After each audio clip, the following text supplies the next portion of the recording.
Hello दोस्तों, मैं हूं राकेश कुमार। आपके अपने YouTube channel union teaching centre में आपका स्वागत है।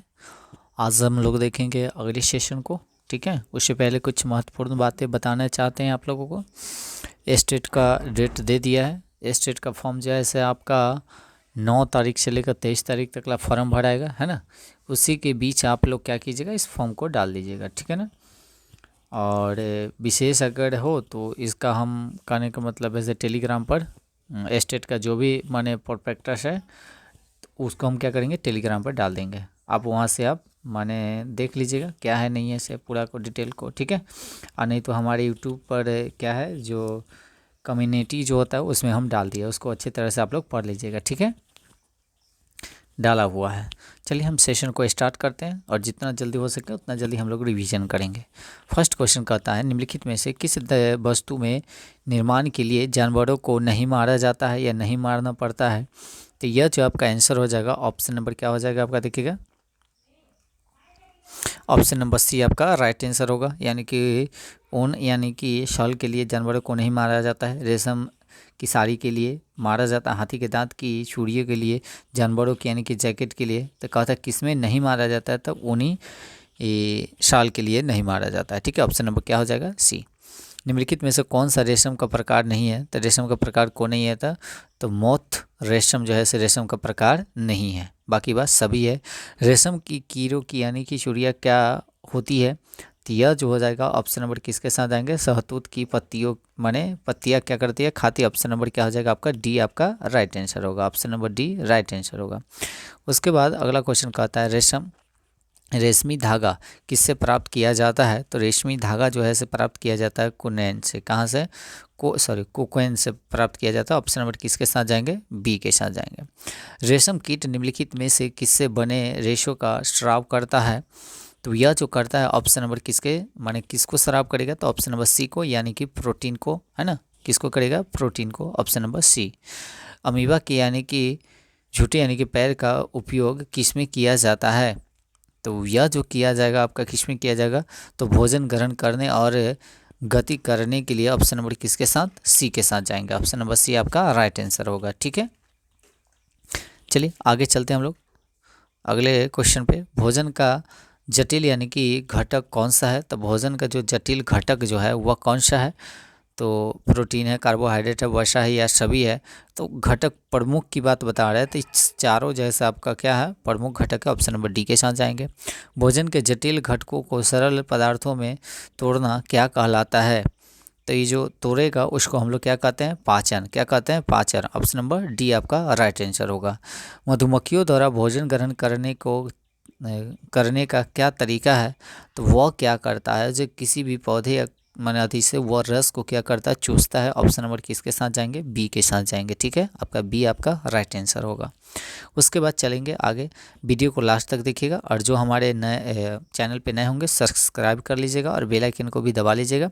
और बेल आइकन को दबाने पर यानी कि घंटी जो दबाइएगा वो ऑल पे दबाइएगा, तभी जाकर कोई भी नोटिफिकेशन सबसे पहले आप तक पहुँचेगा, ठीक है। चलिए, और लाइक बनता है और दोस्त महिमों में क्या कीजिएगा, वीडियो को शेयर कीजिएगा। टोटल सेशन को लास्ट तक आप लोग देखिएगा तभी कुछ बेनिफिट होगा, ठीक है ना। और हम लोग रिवीजन करेंगे जितना हो सके उतना, ठीक है। निम्नलिखित में से कौन सा जानवर यानी कि अपने शिकार को निगल जाता है, तो निगलने की जो काम करता है, एक बात ध्यान रखिएगा, वह सर्फ करता है। ऑप्शन नंबर किसके साथ जाएंगे, बी के साथ जाएंगे। बी आपका राइट आंसर होगा। उसके बाद आगे कहता है, लार में मौजूद एंजाइम किसमें यानी कि पदार्थ को बदल देता है, तो बदलने के जो काम करता है वह स्टार्च को सरल शर्करा में क्या कर देता है, बदल देता है। ऑप्शन नंबर किसके साथ जाएंगे, ए के साथ जाएंगे। उसके बाद हम भोजन कहाँ से ग्रहण करते हैं, तो भोजन जो ग्रहण करते हैं हम लोग मुख से शुरू करते हैं। ऑप्शन नंबर किसके साथ जाएंगे, बी के साथ जाएंगे। उसके बाद अगले क्वेश्चन की ओर चलते हैं। अगला क्वेश्चन क्या है, अगला क्वेश्चन कहता है, पाचन से संबंधित अंग और संबंधिता यानी कि ग्रंथियाँ जो होती है एक साथ यानी कि किसका निर्माण करती है, तो यह जो एक साथ जो निर्माण करेगी किसका, पाचन तंत्र का निर्माण करती है। ऑप्शन नंबर ए आपका राइट आंसर होगा, ठीक है। चलिए आगे चलते हैं हम लोग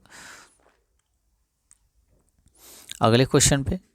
अगला क्वेश्चन क्या कहता है, पहले सेट से यानी कि दांत निम्नलिखित में से किसके बीच गिरते हैं, माने पहले जो सेट जो होते हैं उसमें से पहले जो सेट किया हुआ दांत निम्नलिखित में से किसके बीच यानी कि गिरते हैं? यह जो गिरने का जो काम करता है 6 से 8 यानी कि ऑप्शन नंबर क्या हो जाएगा आपका? बी आपका राइट आंसर होगा। ठीक है ना।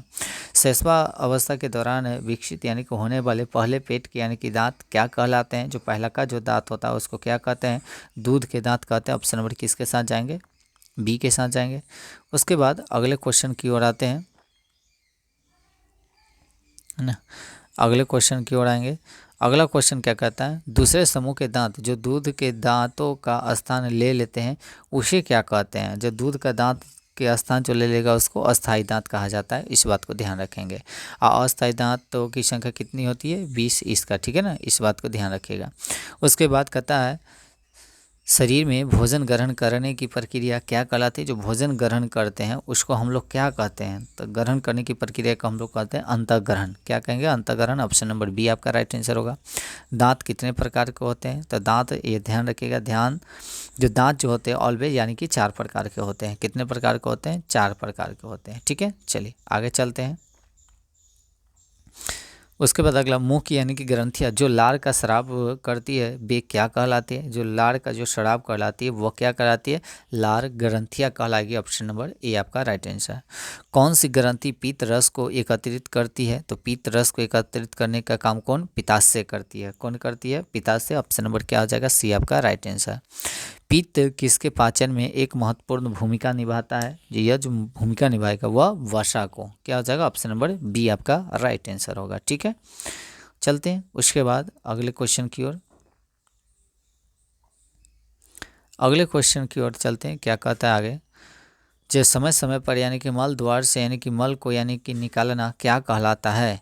तो मल जो निकलता है उसको हम लोग क्या कहते हैं? यह बहिःस्राव कहा जाता है। ऑप्शन नंबर डी आपका राइट आंसर होगा। सेलुलोज किसका एक प्रमुख यानी कि किसका एक प्रकार होता है? तो सेलुलोज जो होता है वो किसका प्रकार होता है? तो कार्बोहाइड्रेट का होता है। ऑप्शन नंबर क्या हो जाएगा आपका? सी आपका राइट आंसर हो जाएगा। उसके बाद अगले क्वेश्चन की ओर चलेंगे। क्या कहता है? मनुष्य की दांत की उंगलियों के आकार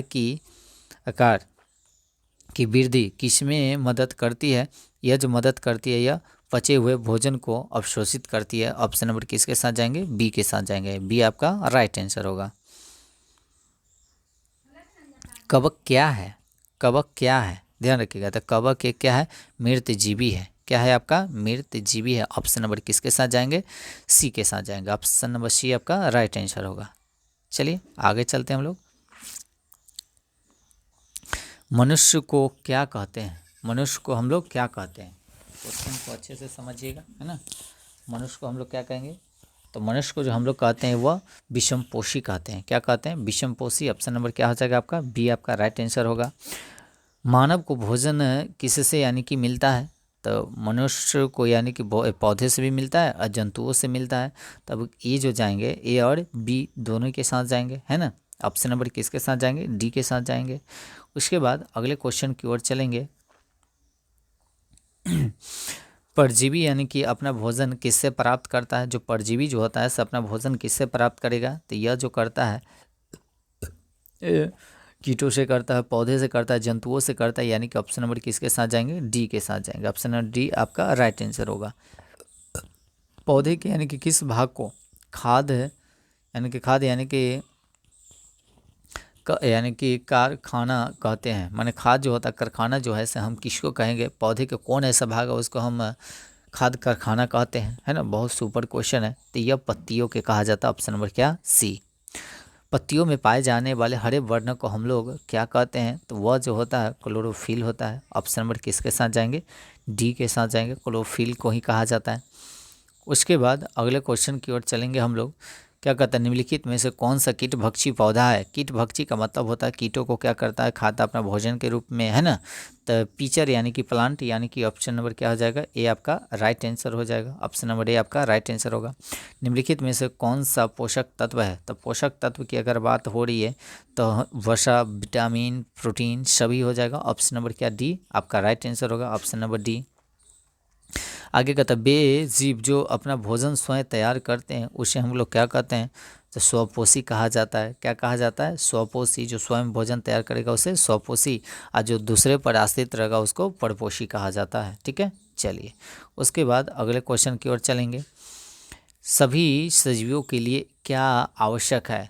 तो जो भी सजीव रहता है, जिसमें जान हो, प्राण हो, एक जगह से दूसरी जगह गति करता हो, जीवित हो ना, उसको हम लोग सजीव कहते हैं। और जो ऐसा गुण नहीं पाया जाएगा उसको हम लोग निर्जीव कहते हैं। तो सजीव के लिए क्या आवश्यक है? तो आवश्यक की बात अगर कहेगा तो भोजन सबसे ज़्यादा इम्पोर्टेंट है सजीव के लिए। ऑप्शन नंबर सी आपका राइट आंसर होगा। किसकी यानी कि उपस्थिति के बिना पत्तियों में प्रकाश संश्लेषण नहीं होती है? तो प्रकाश संश्लेषण कब नहीं होगा? जब क्लोरोफिल नहीं रहेगा तो प्रकाश संश्लेषण की क्रिया नहीं होगी, क्लोरोफिल।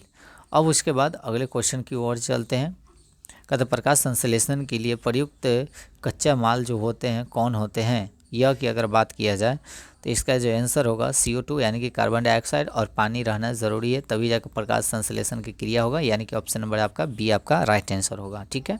वह प्रक्रिया जिसके द्वारा हरे पौधे सूर्य के प्रकाश की उपस्थिति में अपना भोजन तैयार करते हैं वह क्या कहलाते हैं या क्या कहते हैं? उसको हम लोग जो भोजन तैयार करेगा तो उसको हम लोग कहते हैं प्रकाश संश्लेषण। ऑप्शन नंबर बी आपका राइट आंसर होगा। ऑप्शन नंबर बी आपका राइट आंसर होगा। उसके बाद कहता है ऊर्जा का अंतिम स्रोत क्या होता है? तो ये ऊर्जा जो होती है, ऊर्जा का अंतिम स्रोत जो होती है सूर्य का प्रकाश यानी कि सौर ऊर्जा होता है। ऑप्शन नंबर डी आपका राइट आंसर होगा। ठीक है, चलिए आगे चलते हैं हम लोग अगले क्वेश्चन पे। अगला क्वेश्चन क्या कहता है, ध्यान दीजिएगा। निम्नलिखित में से कौन सा एक स्वपोषी है? स्वपोषी का मतलब होता है स्वयं पर निर्भर रहता है ना। तो अधिक जंतु यानी कि स्वपोषी होते स्वपोषी कौन होते हैं? तो शैवाल। शैवाल आपका हो जाएगा ऑप्शन नंबर आपका बी आपका राइट आंसर। वह स्वपोषी होते हैं, माने स्वयं पर निर्भर रहते हैं। उसके बाद निम्नलिखित में से कौन सा या से कथन सही है? तो सही कौन सा होगा उसको हमको इसको चुना है। तो सभी हरे पौधे अपना भोजन स्वयं बनाते हैं? हाँ बनाते हैं। अधिकांश जंतु स्वपोषी होते हैं? नहीं। अधिकांश कैसे हो सकता है भाई साहब? प्रकाश संश्लेषण के लिए कार्बन डाइऑक्साइड की आवश्यकता नहीं होती है? होती है। तो प्रकाश संश्लेषण के दौरान ऑक्सीजन मुक्त होती है ना। तो हाँ ये तो होती है, तो मुक्त तो होती है। तो कहा जाए इसमें से कौन सा ऑप्शन हो सकता है? तो आपका एक और देखिएगा आपका 4, ये दोनों आपका सही है। तो देखिएगा कौन सा ऑप्शन में आपको ये दोनों दिखाई देगा। तो 1 और 4 ऑप्शन नंबर ए आपका राइट आंसर है। 1 और 4 इसी में फर्स्ट में होगा, है ना। चलिए अब आगे चलते हैं हम लोग अगले क्वेश्चन। कहता है पिचर यानी कि प्लांट जो होती है कीटों को क्यों यानी कि पकड़ लेता है? पकड़ने की बात हो रही है। तो ये पकड़ता जो है ऐसे मिट्टी में यानी कि उगता है जिनमें यानी कि नाइट्रोजन कमी होती है, और वह जो होता है सब कीड़ों को क्या करता है? नाइट्रोजन प्राप्त करने के लिए क्या करता है? वह कीड़ों को खाता है। इसलिए ऑप्शन नंबर बी के साथ जाएंगे। ठीक है ना। ईस्ट मरुस्थल और ब्रेड यानी कि मोल्ड क्या होती है? तो यह जो होती है ध्यान रखिएगा, यह मृतोपजीवी होता है। ऑप्शन नंबर सी आपका राइट आंसर हो जाएगा। ठीक है ना, ऑप्शन नंबर सी आपका राइट आंसर होगा। उसके बाद अगले क्वेश्चन की ओर आएंगे हम लोग। अगला क्या कहता है, एक यानी कि आवर्धक यानी कि लेंस के माध्यम से एक पत्ती की निचली सतह के नीचे दिखाई गई छोटे छिद्र जो होती है, छोटे छोटे छिद्र जो होती है उसको हम लोग क्या कहते हैं? तो छोटे जो छिद्र होते हैं उसको हम लोग कहते हैं स्टोमेटा कहते हैं। और स्टोमेटा यानी कि ऑप्शन नंबर ए आपका राइट आंसर होगा। जब दो जीव अच्छे यानी कि अच्छे मित्र यानी कि हो तो एक साथ रहते हो और एक दूसरे को यानी कि लाभ पहुंचाते हैं, तो जीवों की ऐसी सहचार्ज को हम लोग क्या कहते हैं? जो एक दूसरे को मदद करती है, तो उसको सहजीविता कहते हैं। ऑप्शन नंबर डी आपका राइट आंसर होगा। गुरुत्वाकर्षण का सिद्धांत किसने दिया? तो गुरुत्वाकर्षण का सिद्धांत जो दिए न्यूटन महोदय दिए थे। ऑप्शन नंबर क्या हो जाएगा आपका? बी आपका राइट आंसर होगा। उसके बाद अगले क्वेश्चन की ओर आएंगे हम लोग। क्या कहता है वैज्ञानिक अवधि का चरण क्या नहीं है?